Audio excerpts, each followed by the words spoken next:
Studio जिया।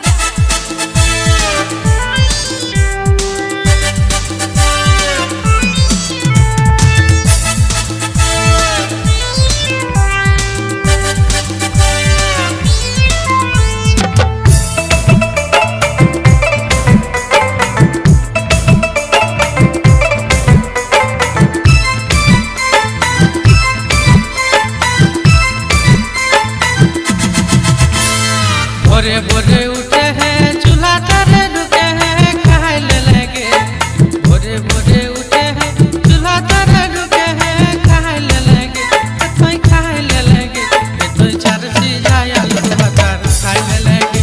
तो चार सीजा आलू बटर खाए ले लेंगे। छोटा ही ने पावे है उमच उमच मारे हैं खाए ले लेंगे।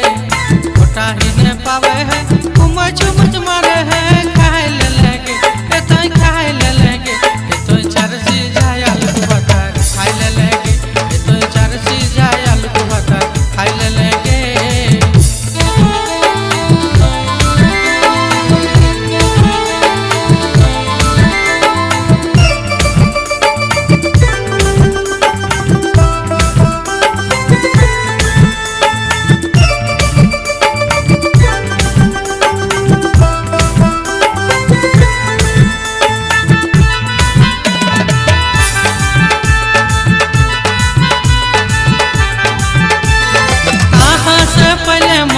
कर घर के लागो गो एको गिलास चाय पियो हो।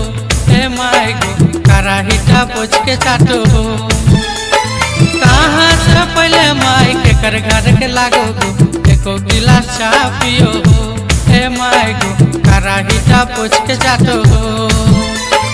काचा काचा मुला गला मसर मसर मारो हो खाए ले लोगो। काचा काचा मुला गला बिना नूने मारो हो खाए ले लोगो। खाए ले लोगो माय चार सीजा आलू बटर खाए ले लोगो। माय चार सीजा आलू बटर खाए ले लोगो।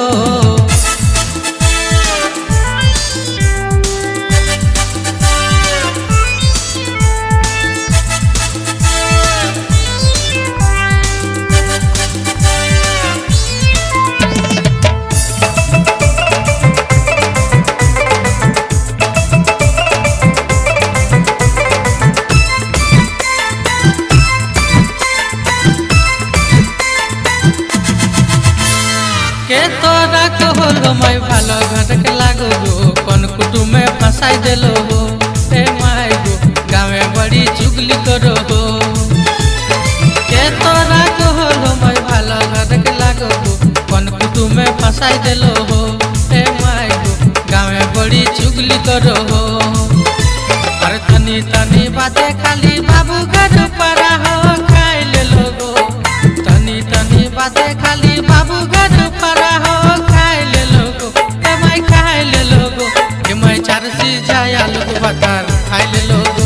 ए माय चार सीजा आलू बटर खाए ले लोगो। ए माय चार सीजा आलू बटर खाए ले लोगो। ए माय चार सीजा